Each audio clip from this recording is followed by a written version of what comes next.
5. Sadhana of the Supreme Deity, God within self. In this world, vices and virtues are coexistent. They are also present within the subconscious levels of man. He has the freedom to choose and acquire either of them. The world is full of evil amoral elements. If one is on the lookout for only such elements, makes a contact with them and adopts them, he would easily find himself engulfed in evil, both within and without. The magnetism of interest attracts like people and resources from all around, and soon the person finds himself fully surrounded by the environment of his choice. This hypothesis holds true as much for virtues as for vices. A corrupt person with evil traits continues to acquire resources, associates and environments of his choice with consequential achievements in his desired objectives. He finds himself securely lodged in the fortress of his choice. On the other hand, those who are intrinsically inspired towards higher ethical motives and are constantly making efforts in that direction, do not encounter any difficulty in identifying and associating with saintly persons, as a consequence of which a utilitarian environment begins to evolve and resources conducive to promotion of ideals are easily acquired, providing motivation. With this, the person finds every moment of his life coming under the influence of divine attributes. Just as tendencies pertaining to both good, Sat, and evil, Tam, broadly speaking positive and negative aspects of life, are prevalent in the world, the subconscious levels of mind too are impregnated with these attributes. Any conscious effort for preference and strengthening of either of these tendencies results in their progressive augmentation, which on becoming sufficiently ingrained in the subliminal inner consciousness, begin to reflect outwardly in the manner of thinking and actions of the individual.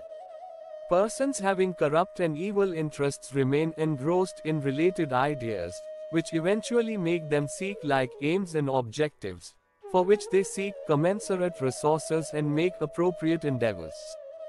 All the activities in their life then begin to adopt the same orientation. In course of time, the small seed of evil aspirations grows into a large tree.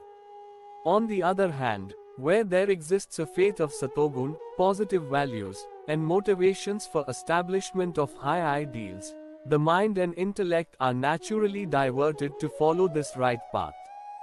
Drop by drop the wealth of idealistic thoughts and behavior begins to accumulate, providing the person with celestial divine attributes. With it, the presence of divinity within the person begins to become more and more transparent. The school of Advait science, the branch of research in spirituality propagating inseparability of soul from the omnipotent God, advocates that God within and without the self is one and the same. Spiritual dictum like Soham, Shivoham, Tattvamasi, Ayam Atma Brahma categorically state that soul, Atma, is inseparable from the Supreme Being. Its independent existence as a separate being appears because of the avaran, shell, of evil instincts and bad traits, sanskars, surrounding it. The moment these shells are removed, the being is released from the bondage and becomes one with the Supreme Being. Those experienced in science of spirituality have always maintained that the omnipotence of the Almighty has a seed in each human being. The moment this seed is allowed to develop, the super being makes its presence felt in the person. The only objective of sadhana is Atma sadhana, self-rectification. Tap and upasana are in fact means of purification of mind and sentience of a person.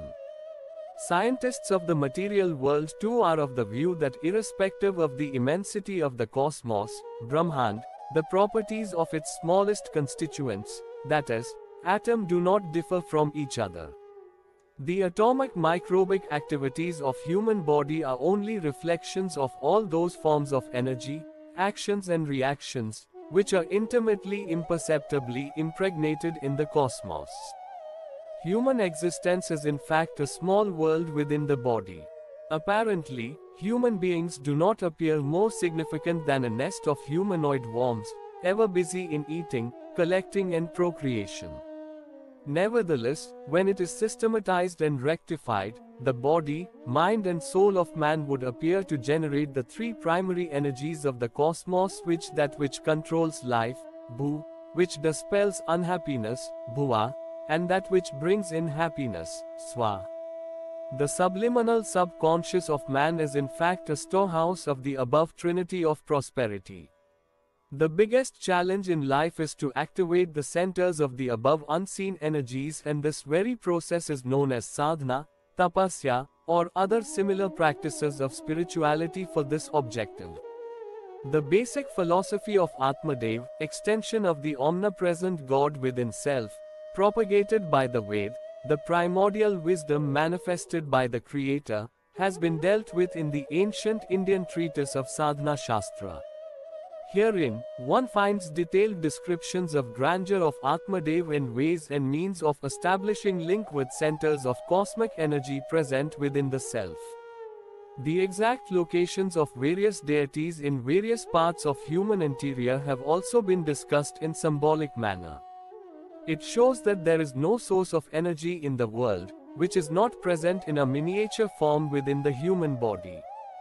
Hence, human body should never be considered as a triviality. On the contrary, one should see within it a reflection of the omnipotent God. One should not remain contented with the variety of worldly possessions and achievements. On the contrary, everyone should take pride in the existence of God within self. Maintaining his dignity, one should follow a way of life capable of protecting one's Atma Gaurav, self-esteem, and making efforts to enhance it manifold. Sciences of spirituality give vivid descriptions of rules and regulations of practicing worship and adoration, sadhana and upasana, of Atmadev. Followers of Nirakar Sadhana, an advanced school of practice of spirituality, in which omnipresence of God without form is invoked, drill in perception of God as dazzling light of blue color illuminating each and every particle of one's physical existence. It is conceptualized that high above in the space the Atma Satta, self-existence, is shining like a brilliant sun having a faint blue color. Its brightest celestial rays are penetrating each pore of the skin, invigorating the body, while entering the brain they are sharpening the intellectual capacity. On entering the heart, which is the center of sentience of soul, they are increasing the brilliance of Atma Shakti, self-potentiality. Conceptualize, I am being engulfed in radiance and floating unrestrained like a fish in an ocean of divine light. For the above practice of Prakash Dhyan, meditation on light, initially one has to concentrate on a bluish-white flame of lamp lighted in front of eyes. As in the case of Tratak, a method of meditation, one concentrates and conceptualizes on the flame attentively, with slightly open and closed eyes. After some practice, the lamp is not needed and the light begins to appear by itself even when eyes are closed. Light blue color is indicative of peace and purity. This is why Rama, Krishna and other incarnations of God are visualized as having a body color of blue lotus. The halo surrounding the great saints, not perceivable by physical means, too has a tinge of blue color. For this reason, the sadhana of Atmadev involving descent of light, involves establishment of blue-hued light for meditation. While performing Tratak with the help of a lamp, the flame may be enclosed in a transparent blue chimney which helps in the visual impression. In Sakar Sadhana, school of sadhana invoking a deity having form, one's own photograph is consecrated as the deity and worshipped according to specified rituals. The Tantric methodology, a form of spiritual practice, generally used for petty mundane advantage, aims at strengthening one's own astral body as Chaya Purush, shadow person. With persistent sadhana at appropriate state, it becomes very strong and as an invisible potent friend, is always at hand to extend the required assistance. The shadow person performs a variety of paranormal tasks like receiving information of persons and events from far-off places, procurement of desired articles and helping in similar various activities. The 5 brave Betal of King Vikramaditya and the genie of Aladdin's lamp, were only these shadow persons. The human body comprises 5 independent avaran or kosh shells, out of which only one, physical body, Annamaya kosh, is visible. The 5 shells are Annamaya kosh, Pranmaya kosh, Manomaya kosh, Vigyanmaya kosh and Anandmaya kosh. Each one of these 5 shells can be developed into independent loci of energy, Swatantra Chetna. In fact, these are the 5 potent deities. One who succeeds in activating them from their dormant state can hope to obtain substantial help from these 5 associates. While we ascribe the above shell status of shadow persons, in fact any deity which is believed to be conferrer of favors is a creation of one's own faith. The potency of deity is found directly proportional to the degree of faith of the believer. The grace of God is nothing but reflections of one's own faith and belief. Whatever is considered as gain by the grace of God is in fact obtained from Atma Devta.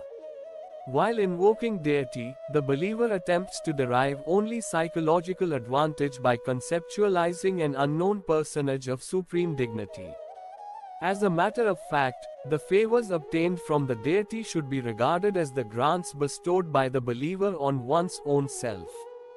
For practicing Sakar Sadhana, wherein the deity is conceptualized as having a form of Atmadev, a mirror may be used. Here one keeps a large mirror in front and intently observes his own characteristics either in part or full. Then, assuming the reflection in the mirror as an ideal and perfect deity, ritualistic oblations, Panchopchar Pujan Dhyan, Vandan, and Stavan are made. The process of meditation is like this. A faith is strengthened that an activation of the celestial light present within the body, if spiritually kindled, can decisively become impregnated with divine power. He will then receive the privilege of opportunity to join the ranks of the superhumans being revered by the humanity all over the world. Freedom from shackles of vices, bad instincts and evil traits is imminent. The process of rectification and purification of evil within the self is about to be completed. The deity within is determined to succeed in its righteous objective of revelation. Invocation carried out with the above concept produces immediate results. The deeper one imbibes a perception of presence of omnipotence of God within one's body, the more he is inspired to think and act for furtherance of ideals. There is no need to emphasize that an upgradation of one's inner subliminal conscious to higher levels of purity is the only way of communion with God. 6. Significance of environment for success in sadhana. Propriety of environment plays the most significant role in sadhana. A disconcerted state of mind and unfavorable environment are not helpful in any systematic routine for invocation of divine power. On account of deep involvement in an environment full of turmoil and intrigue, neither mind gets an opportunity for concentration nor any possibility arises to achieve the requisite degree of peace of mind for augmentation of faith.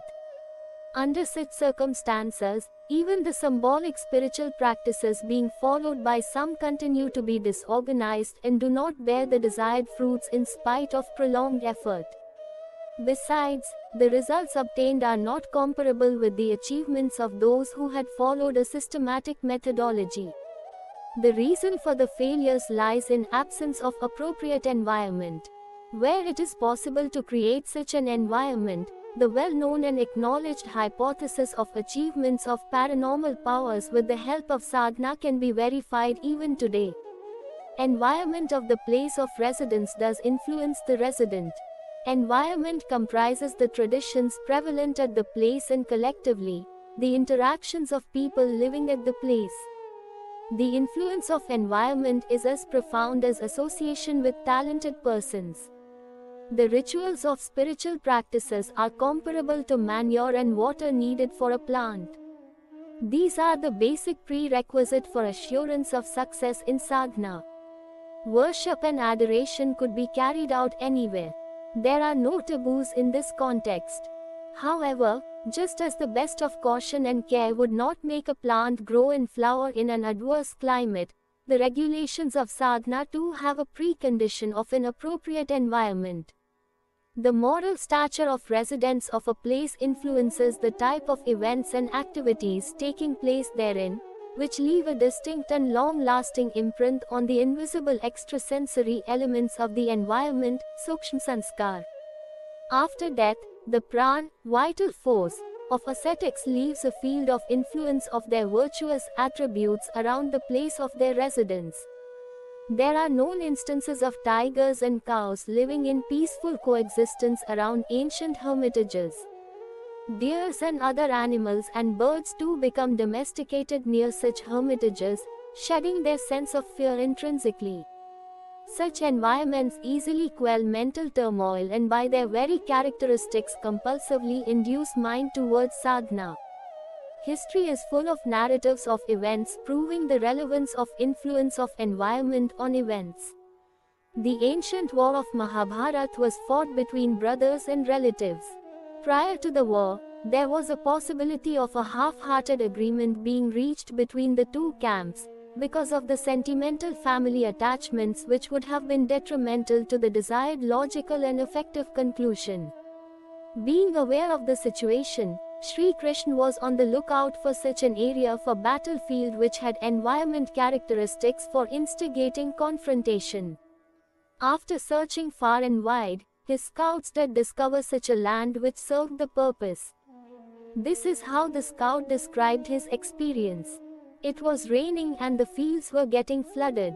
When a man working in the field made a request to his younger brother to stop the flow of water by raising a mud embankment, his younger brother reacted sharply and impertinently resorted to abusive language. Within moments, the elder brother became violent, killed the younger one and dragged his body to use it as the embankment. The above message was sufficient to make Sri Krishna guess about the predominance of elements of cruelty and indifference over love and cooperation in the environment of that place. In fact, this was the reason for choice of Kurukshetra as the battlefield for the war of Mahabharata. The total annihilation of the clan in mutual confrontation later confirmed this influence in environment. There is another anecdote about Shravan Kumar who was very much devoted to his parents. He was going on a pilgrimage with his blind parents. Since no transport was available in those times, he prepared kavar, meaning a shoulder-borne carrier with seats for 2 persons, and began his journey. After completing most of it happily, he stopped at a place and put the kavar down on the ground. He then suddenly asked his parents to walk, telling that though blind, they were not lame. The parents of Shravan Kumar were surprised on this sudden change in his behavior. Using their paranormal powers, they came to know that the environment of the place was not congenial and there were possibilities of some catastrophe. To avoid it, they left the place hurriedly. This legend described in the epic Mahabharata also tells about remorse and lamentations of Shravan Kumar after leaving the above area. He once more insisted on carrying his parents on kavar, which later established an ideal of dedication of a son to his parents. His father now gave an explanation of these unusual changes in the behavior of his son. The place of incident, he told, was once inhabited by a cruel demon who had killed his parents. He left imprints of his cruelty on the environment of the place which had agitated his, Shravan Kumar's, mind. On leaving the place, his natural instincts were reinstated. A survey of various regions of the world would show that environment of the place has appreciable influence on its animate as well as inanimate constituents. In cold countries, people are generally fair in complexion, relatively strong in body and have a greater longevity. On the other hand, in regions of extremely warm climate, the inhabitants are dark-colored and generally weaker in constitution. The same holds true about the flora. The efficacy of herbs depends on the place where they are grown. Herbs like Brahmi cultivated on the banks of the Ganga in Himalayan region are far more superior to the produce obtained from the fields adjoining canals in the plains. In this country, Bhusawal is famous for its bananas, Nagpur for its oranges, and areas around Lucknow for mangoes and watermelons. Apples of Kashmir have their own specific characteristics. Sandalwood obtained from plantations in Mysore is more fragrant than anywhere else. Plants and seeds taken from nurseries would also grow at other places, but the specific characteristics of Mysore sandal would be lacking. Qualities of cereals and vegetables also differ from place to place. The wheat grown in Punjab is found superior to that of other places. The credit for the quality, however, does not go to the farmer but to the soil and climate of the place, which we may call the influence of environment. Animals too are influenced by environment. Cows and bulls of Kutch, Haryana and Nagaur are known to be more productive and hardy. It is well known that in Bengal and South Bihar, relatively weaker livestock is found. The reason for it, however, is not in their breed but the environment. A suitable change in place shows an improvement in breed. Superior breed of animals brought from other countries gradually lose characteristics of their original habitat. Bears, dogs and other animals brought from cold countries find it difficult to survive in warm climate. Even where they do, it is with special provisions of refrigeration. Influence of environment is not confined only to animal and plant life. It substantially affects the human beings as well. If one is made to stand at an inconspicuous graveyard even without being aware of it, a feeling of fear casually creeps in. Animals are frequently taken by their masters from one place to other, but when butchers take them to butchery, they are found extremely terrorized. We are discussing the significance of environment in sadhana. The foregoing examples are only indicative of the apparent extensive effect of environment on material objects. For tap sadhana, sadhana of ascetics, too, an appropriate environment is required to be created.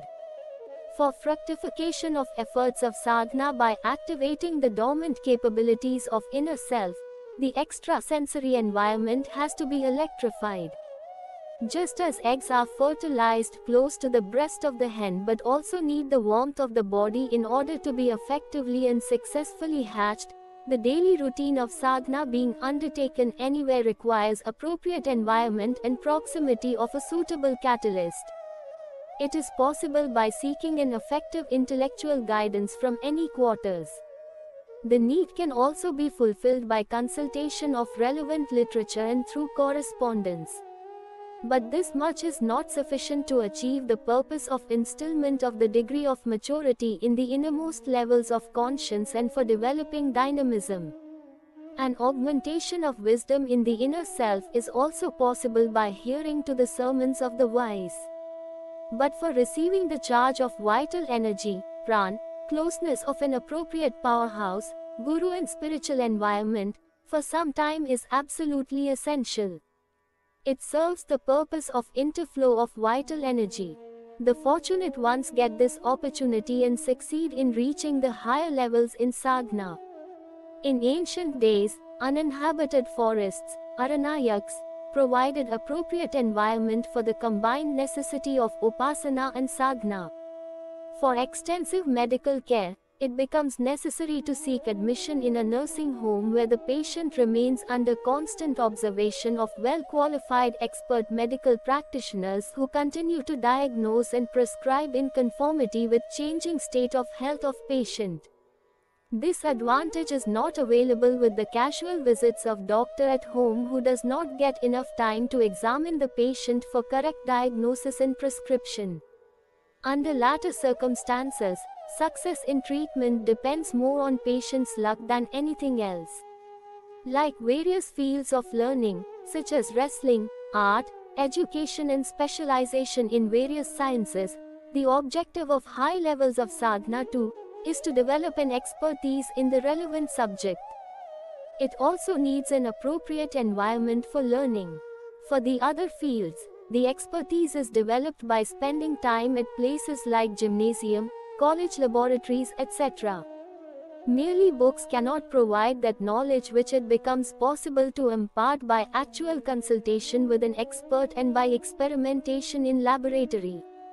The bookstores of the world are full of books on medicine, law, audit, engineering expertise, art, and other subjects. These can also be studied at ease at home, but in absence of practical experience, this exercise produces little results. For developing an expertise, one needs commensurate environment, resources, opportunities of being subjected to examination and rectification of errors. Otherwise, success can never be assured. In this world, activities related to self-evolution are much more important than those for success in any other worldly affair. However, the former require greater efforts. For a higher level of achievements in this context, suitability of environment is an absolute necessity. In order to get rid of their unnecessary attachments and established traits, all great men and rishis, saints, have found it necessary to shift their fields of action elsewhere away from the places of their upbringing. The fields of work of Christ, Muhammad, Buddha and Gandhi were not the places of their birth.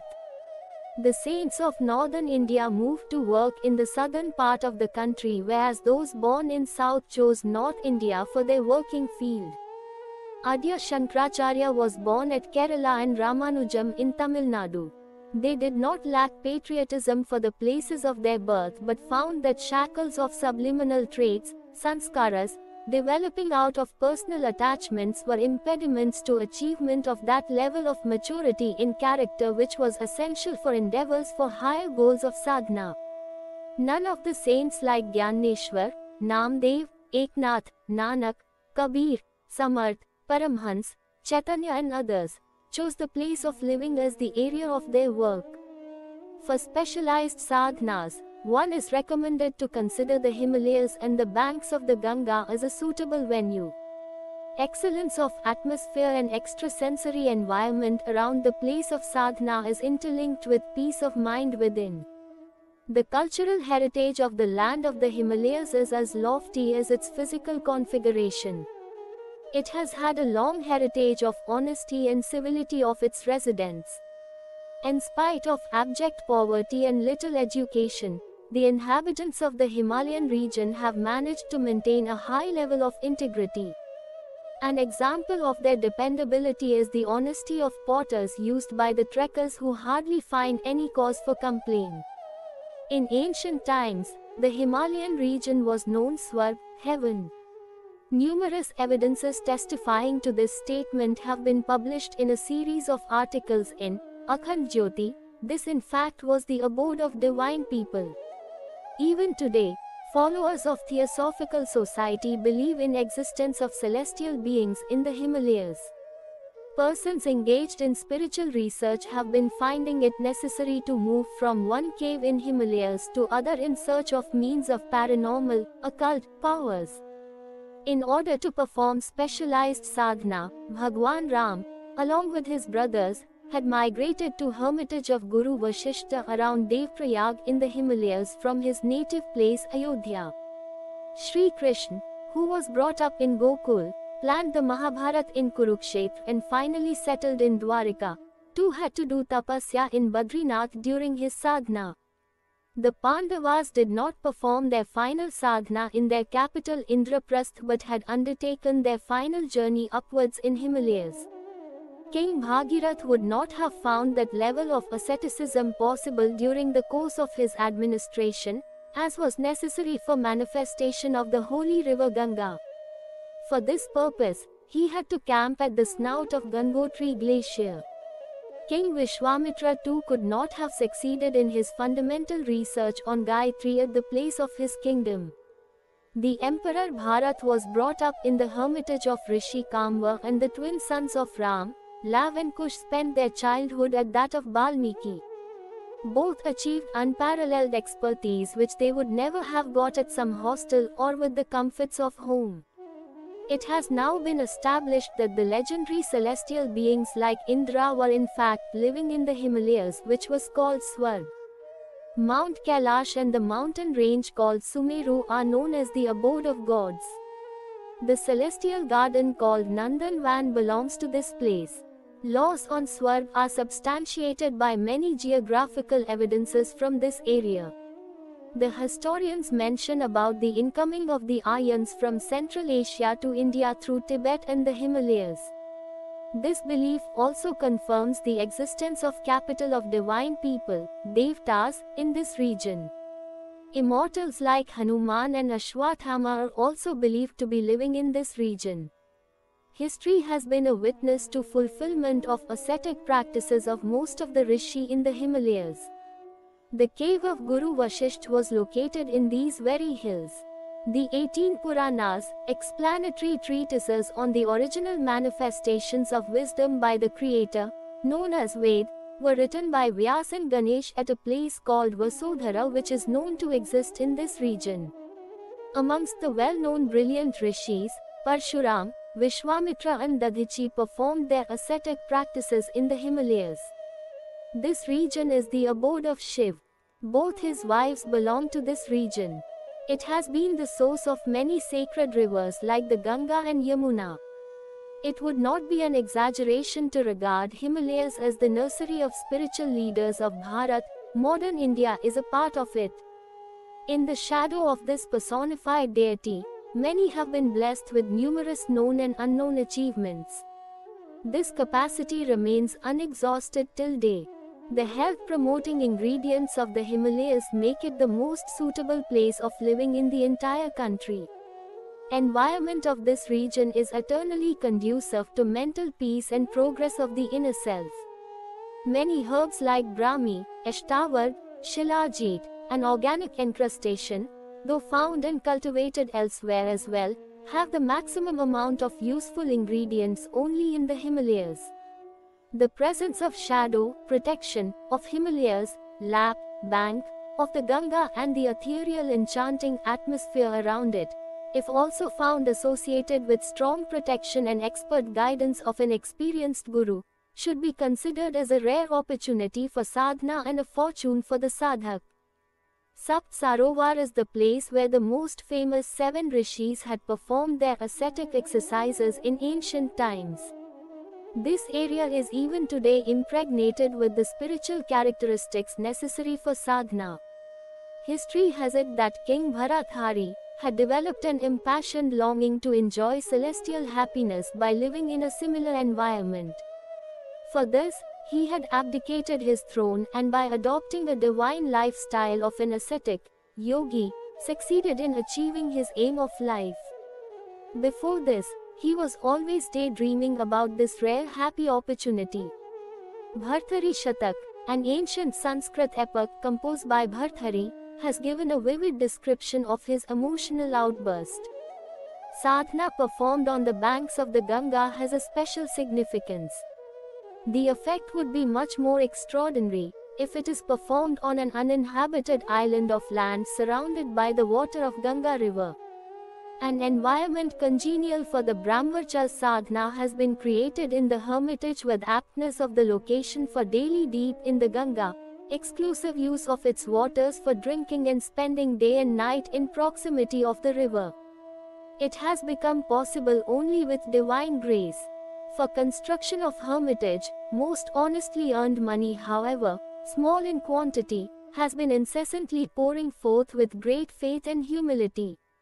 Authors of ancient literature on spirituality have described the significance of proximity of the Ganga as a suitable place of sadhana in these words: Yatra Ganga Mahabhagasa, Deshas Tattapovinam.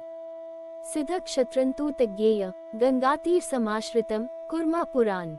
Wherever the auspicious Ganga exists, the neighboring uninhabited woodland is the place worthy for ascetic exercises, Tapovan. Such an area is provenly bestower of paranormal achievements, Siddha Kshetra. Geographically, Mount Kailash and Lake Mansarovar continue to be part of the Himalayas. Ancient spiritual literature mentions about emergence of Ganga from over the head of Shankarji, personification of reformative power of divinity, who dwells in Mount Kailash. The mountain peak of Kailash, however, could hardly have been the present mount situated in Tibet, since geographically it is not possible for the Ganga to flow up to the present source of the present position at the snout of the Gangotri Glacier at Gomukh. The distance between the present Kailash and Gangotri through Jailakhaga Valley is about 480 kilometers. Besides, there are a number of transverse ranges which would not permit flowage of any river or glacier from Kailash to Gomukh. The Shiv Lok mentioned in the ancient literature could only have existed in the Swarg, in this very part of the Himalayas, around Gangotri Glacier.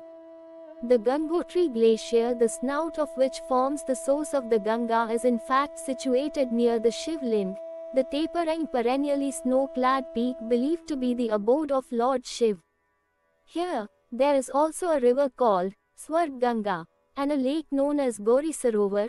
Gauri is consort of Shiv. All these evidences leave little doubt that Kailash, the abode of Shiv, the upholder of the Ganga, could only have been situated in the heartland of the present Himalayas. Had it not been the case, there would not have been any need for Bhagirath to perform his ascetic exercise, tap, at this place. He would have gone to the present Kailash in Tibet to appease Shiv. At this celestial place the three well-known abodes of Shiv viz Shivling, the summit of Kedar and Neelkanta are also situated. Mansarovar, too, could have been somewhere in this abode of gods. The place where the 8 Vasus settled is now known as Vasudhara and is located near Alkapuri, the snout front of Satopant Glacier. The existence of places like Surale, Himadhara, Satpath and Varun Van in this area also supports the view that it was, in fact, the Swarg where gods lived, Devbhumi. The foretold considerations leave little doubt about the existence of the historical Kailash and Mansarovar in this part of the Himalayas. Day by day, the Kailash in Tibet is becoming less and less inhabited because of restrictions imposed on foreigners. Fear of life and property haunts the place. It is also very far from the mainland of India. The environment too is totally un-Indian with a different culture and language.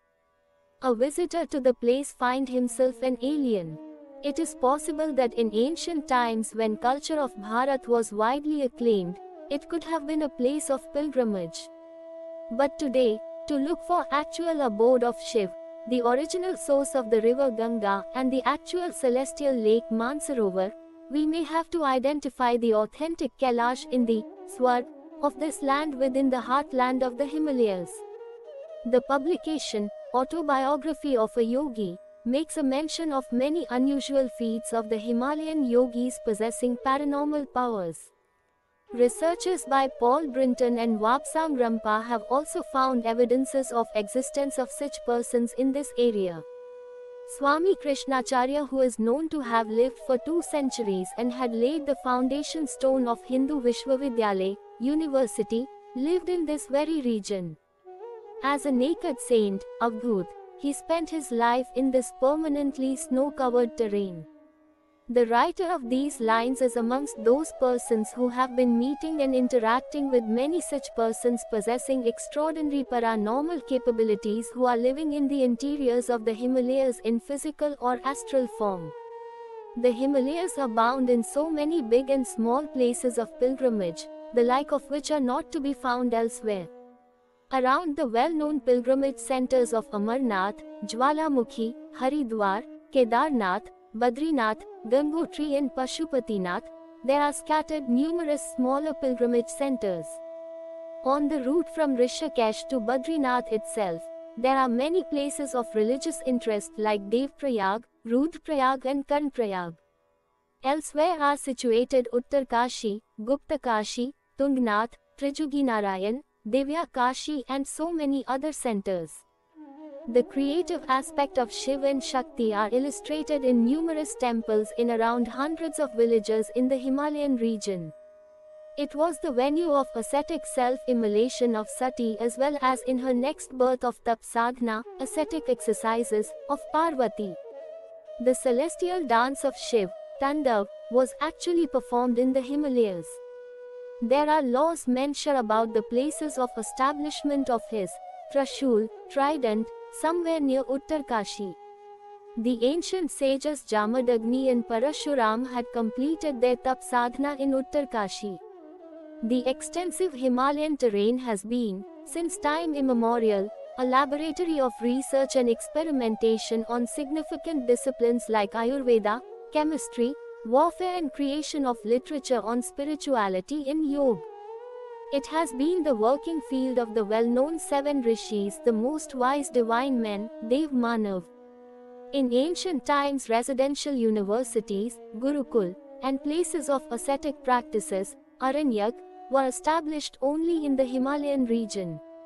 Many heads of religious schools like Vashisht, who were appointed as counselors to emperors and kings, hailed from this region. The enchanting valley and caves of the Himalayas have, time and again, been made fragrant with various activities of almost all rishis of repute. Benefited by the guidance of rishis, the 33 crores Bhartiyas of Greater Bharat, now India is a part of it, had earned the distinction of being called as 33 crore deities, Devtas. By virtue of its celestial physical and metaphysical characteristics, this land of Bharat had been known to the world as superior to Swarg. Swarga Dapi Gariyasi. This region has not only been the source of the holiest river Bhagirathi, the Ganga in plains, it has also been the seat of learning and research of Devlok, Swarg, wherefrom the celestial wisdom has continued to originate and flow as Gyan Ganga, the Ganga of wisdom. The objective of the foretold narrative is just to emphasize that this part of the Himalayas has been the area of the activity of deities, divine men, rishis, philosophers and ascetic sadhakas. Since this terrain is still impregnated with supra-fine elements of their piety of high density, it is much more suitable for performing sadhana than any other place. The decision for the choice of land for establishing the hermitage of Shanti Kunj at Sapt Sarovar near Haridwar was taken after careful considerations of all advantages. Haridwar is the gateway to the Himalayas. Here the spiritually charged terrain of the northwestern Himalayas has been referred to as Himalaya. At this very place Sati, the consort of Shiv, voluntarily oblated her physical body to the elements of combustion, in order to purify her soul and take a rebirth as Parvati. Saptpuri, a shrine of religious historical significance, is situated at Haridwar, which includes Mayapuri Haridwar as well. The historical significance of the celestial terrain of the 7 streams, Saptdhara, of the Ganga, has been described in this way. Before the advent of the Ganga, the famous 7 sages, Saptrishi, were engaged in meditation and ascetic practices at this place. When the Ganga descended down to the plains, it bypassed the 7 hermitages of the sages and without damaging them divided itself into 7 streams to continue its journey downstream. The breathtaking view of the subdivision of the river into channels may be seen in the valley. The hermitage of Shanti Kunj is built on a leveled paleo channel of the Ganga where it flowed till about 100 years from now. In order to save denudation of land from cascading waters of the river on entering the plains, a dam was built across the river. Consequently, the flow of the river was delimited to the present course and the land where Shanti Kunj exists was reclaimed for farming. In other words, beginning from its appearance during Satyug, the Ganga had continued to flow at the place occupied by Shanti Kunj till about a century ago. Even today the water table of the wells in the hermitage reacts to the rise and the fall in the level of the main stream of the Ganga. Geomorphologically, the land of Shanti Kunj is separated from the present channel by only a thin stratum of sand. The subterranean water table is one and the same in the area. Evidences of the paleo channels are found in the widespread occurrence of rounded river-borne pebbles and sand at various levels in the hermitage. At present, the main stream is flowing at a distance of 400 meters from the hermitage and is clearly visible from its premises. Except from the direction of entrance, the hermitage presents an enchanting panoramic view of the Himalayas all around it. From higher elevations at this place, With the help of binocular, one can see even snow-clad ranges on a clear day. The location of Hermitage Shanti Kunj has a combination of three unique celestial characteristics. 1. It is born, built on, from the womb, paleo channel, of the holiest river, the Ganga. 2. It is under the canopy, protection, of the mighty Himalayas. And 3. It is impregnated with paleo energy, charge of spirituality, from the ascetic practices of the supreme seven sages, Saptrishi. Thus, for performing sadhana, from every point of view including tradition or heritage, it continues to be live and full of vitality ever since Satyug. Besides, personal efforts have also been made to add to the effectiveness of this place. A flame lighted with butter oil, grit, and kept perpetually burning for the last 68 years has been consecrated at a temple in this hermitage. Around the temple of Gayatri, Jap undertaken with other ascetic regulations for a fixed number and period continue to be performed incessantly round the clock. Well-organized Gayatri Yagyas are being performed daily without any break whatsoever. With some of my own earnings of tap sadhana, spiritual energy acquired through asceticism, also, I endeavor to create such characteristics in the environment which are spontaneously transmuting the inhabitants of the hermitage, making them spiritually charged. For progress of the inner self, the traditionally best environment has been found in the lap, bank, of Holy Ganga, mother, and shelter of the Himalayas. The history of sadhana indicates that by virtue of living in such a terrain, the communities of rishis and sadhakas had succeeded in acquisition of desired vital energy, pran chetna. The rishis who were born in various parts of the world had renounced their homes and migrated to above areas in search of appropriate environment, spiritual guidance and assistance. During this process they might have found some inconveniences, as is natural in any change. Nevertheless, on appreciating the advantage of change, they had overlooked many comforts and decided to stay here permanently to become an integral part of the environment. They hardly ever thought of returning to their native places. For this very reason, the banks of the Ganga in the Himalayas have been the abode of rishis since time immemorial. In spite of environmental degradation in course of centuries, the terrain continues to be charged with energy of spirituality to a greater extent. Gayatri Nagar has been developed in this very land where the seven rishis performed their sadhana. It is in true sense a live place of pilgrimage, Jivan Tirth. An attempt has been made to incorporate all those features in the practices of God realization, Brahmacharya Prakriya, being followed in Gayatri Nagar, which characterized the ancient schools of research in spirituality, Aranyak. Apparently like other terrains, this piece of land too appears to be indistinguishable from other similar areas in the Himalayas. But those having paranormal vision, Sukshma Drishti, will not have any difficulty in peeping beyond and seeing that the fundamental ingredients for success of sadhana are present here in much greater density than anywhere else in the Himalayas. The process of God realization, Brahmacharya Prakriya, of Gayatri Nagar, has in true sense rendered it sadhana prone for higher performance of sadhana. All essential prerequisites for sadhana are present at this place. To be called live and awake, a place of pilgrimage must have perfect coordination of spiritual tradition and activities to preserve and perpetuate the heritage. There is no dearth of historically significant centers of pilgrimages in the world, but hardly does any provide the vital energy field, Pranvan Urja, of ancient Aranyaks in high density, as is present in Shanti Kunj, Haridwar.